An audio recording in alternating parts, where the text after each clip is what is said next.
廣東人有幾咁低調啊？千萬富翁都係背心短褲人字拖出街，唯獨喺一件事上唔低調，咁就係食。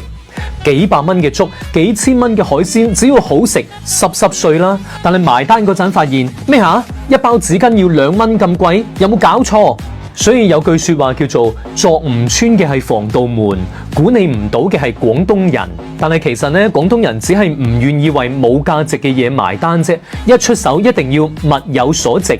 就好似飲酒，廣東人非常中意釀酒㗎。喺釀酒圈有2個寶物酒企，一個係茅台，另一個就係碧春。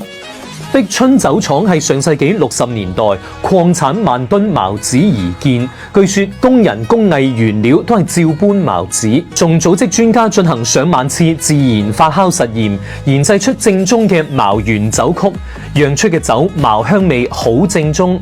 譬如呢支碧春5，眯埋眼飲同茅酒好相似嘅，100幾蚊一支，性價比好高。最後問下，你覺得廣東人嘅低調務實仲會體現喺邊啲方面呢？